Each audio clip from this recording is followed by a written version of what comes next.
जेरै आनाया ब्रह्मआ दा रोजाबनाया बे मोनसेबो माने खुगा मेथाइनि सुर गैया।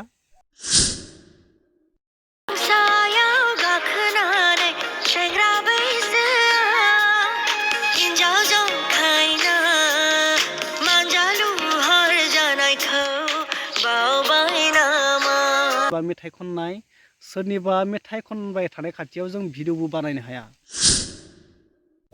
खुलुमबाय लोगोफोर, नोंथांमोननि गेजेराव मोनसे आपडेट लानानै फैलायदों। जोंहा नैबे साननैसो मुंदांखा मेथाइ खनगिरि बा देंखोगिरि जोंनि बर' हारिनिनो सासे बयजोंबो मिथिजानाय आरो बिथाङा बलिउडनिबो सासे देंखोगिरि जाय आनाया ब्रह्म, बिथाङा थाफ्लि बना मेथाइखौ रोजाबनायनि थाखाय गोबां कन्ट्रभार्सि जाबाय नङा होमबा लोगोफोर।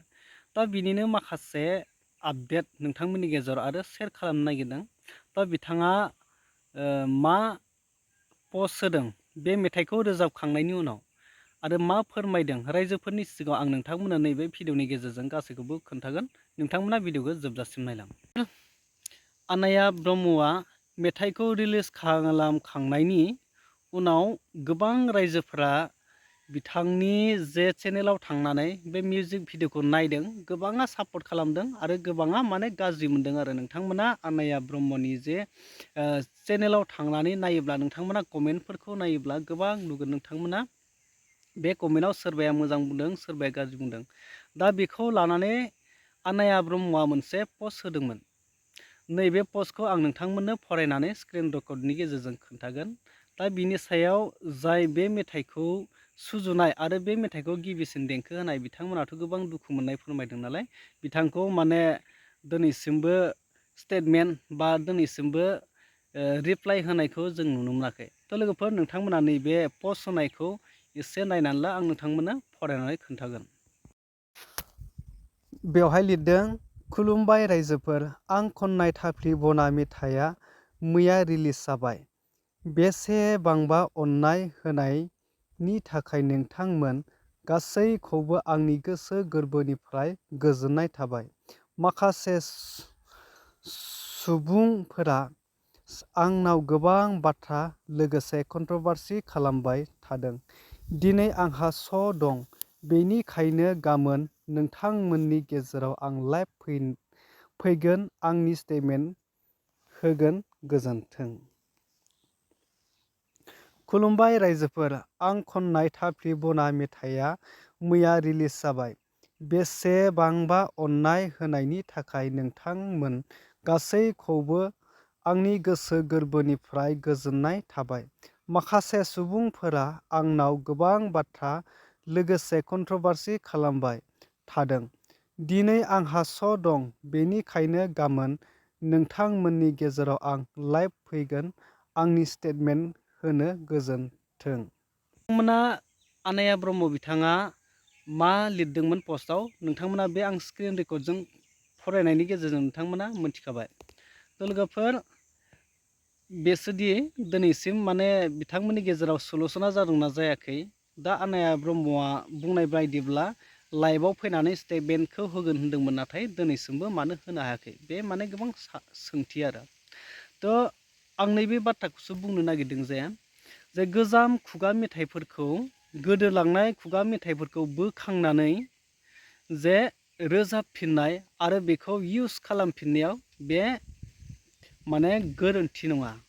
बे गोजाम मेथाइफोरखौ जुदि दैखाङै जेनेबा दानि गोदान मुगायाव मडार्न जुगाव जुदि लाबोफिनोब्ला बे गोजाम माखासे मेथाइ, बावगारलांनाय मेथाइफोरखौ माने गोसोआव लाबोफिननो हानाय बे मोनसे जोंनि मोजां माने बे रुल, मोजां मोनसे खामानि दावगालांनायनि मोनसे गोनांथि आरो।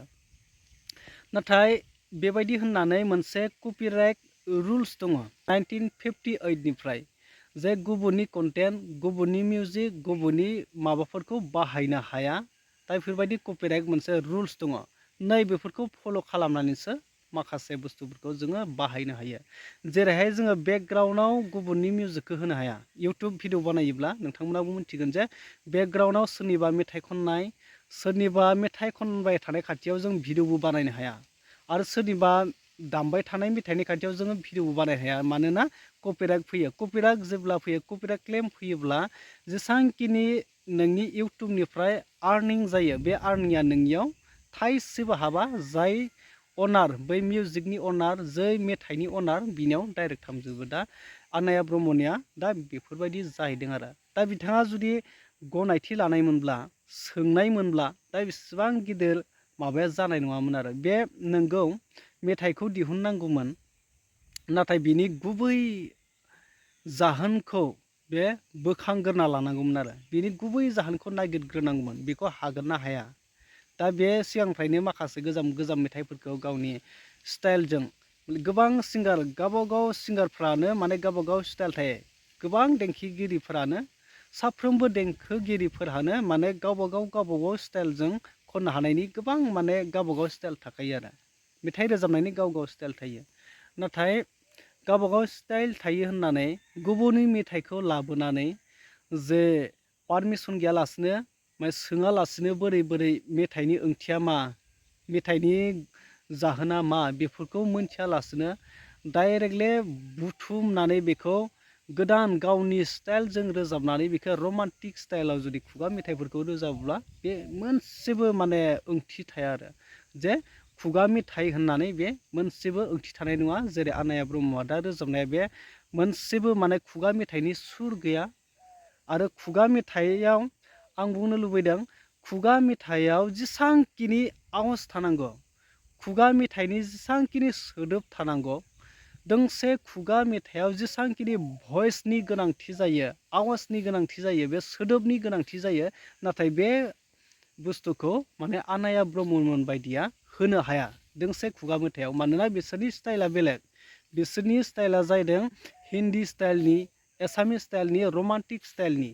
दा बिथांमोना खुगा मेथाइखौ माने भइस होनानै, अरिजिनाल भइस होनानै, जे खुगा मेथाइयाव, दोंसे खुगा मेथाइयाव दि अरिजिनाल भइस नांगौ जायो, नैबे बुस्थुखौ बिथांमोना होनो हाया आरो। बेखायनो रोजाबदोंब्लाबो खुगा मेथाइखौ एखेबारे बे दोंसे खुगा मेथाइयाव जेसांखिनि भइसनि गोनांथि जायो, जेसांखिनि सोदोबनि गोनांथि जायो, नै बे बुस्थुखौ बाहायनानैसो खुगा मेथाइखौ रोजाबनांगौ। आरो बे खुगा मेथाइयाव माखासे गोबां दामग्रा देग्रा, जेसांखिनि दामनाय आगजुआ जे खुगा मेथाइयाव गोनांथि, बे गासैखौबो बाहायनानैसो दोंसे खुगा मेथाइ जागोन बा फल्क सं जागोन। नाथाय रमान्टिक, भाइलेन्ट साइलेन्ट मायबा दामनानै जुदि खुगा मेथाइखौ गोदान स्टाइल होनानै मडार्न रमान्टिक स्टाइल होयोब्ला बे खुगा मेथाइ नङा, बे मोनसे इमोसनेल सं, बा बे रमान्टिक मोनसे इमोसनेल सं, बे लाभ संसो थांगोन बियो। दा बेफोरबायदिसो जायो। दा बेखायनो आनाया ब्रह्मआ गोबां गोरोन्थि जाबाय आरो बेहा। दा बिथाङा लाइभआव फैनानै स्टेटमेन्टखौ होगोन होनदोंमोन, नाथाय दिनै होआखै। जों होनायखौ नुवाखै। बिथाङा फैनानै होयोब्ला, जुदि रायजोफोरनि सायाव अनसायनाय दंब्ला, जुदि खुगा मेथाइखौ जे अननाय दङब्ला, बर' हारिनि जे फल्क संखौ जुदि बिथाङाबो अनसायनाय दङब्ला, रायजोफोरनि गेजेराव बिथाङाबो फोरमायनांगौमोन दिनै गोरोन्थिया सोरनि, मानि थाखाय गोरोन्थि जादों जायाखै, बेखौ लाइभ फैनानै आनाया ब्रह्म बिथाङा फोरमायना होयोब्ला जों गासैनिबो थाखाय मोजां जागौमोन आरो लोगोसे बर' हारिनि जेसांखिनि खुगा मेथाइ लिरगिरिफोर, खुगा मेथाइ रोजाबगिरिफोर, बिथांमोननि गोसोआव एसे माने गोजोननाय फैगौमोन। नाथाय बेफोरखौ दिनै खालामाखै। बे गोबां दुखु गोनां आरो। थ' लोगोफोर, नोंथांमोनजों माखासे नैबे आनाया ब्रह्मनि जे जालांनाय कन्ट्रभार्सि, बिनि सायावनो माखासे बाथ्राखौ सावरायबाय। थ' बिनि सायाव नोंथांमोना गोबां बाथ्रा साननो हागौ। दा आनाया ब्रह्मआलाय माथो गोरोन्थि खालामखो, दा बेफोरबायदि गोबाङा बुंदों आरो बिराद गोरोन्थि खालामदों। बे माने सोरबा मोजां मोनदों, सोरबा गाज्रि मोनदों आरो। एक्सुवेलि साननानै थाङोब्ला बे माने टटेलि रं जाबाय आरोना। बे खुगा मेथाइ थाफ्ले बुनानै जे खुगा मेथाइखौ रोजाबनाया पुरा माने बेयाव नांगौखिनि देंखोखौ बाहायनो हायैनि थाखायनो आंनि सायबा बे बिराद गिदिर गोरोन्थि आरो। थ' लोगोफोर, नोंथांमोना बिनि सायाव मा फोरमायनो सानो, कमेन्ट खालामना फोरमायदो।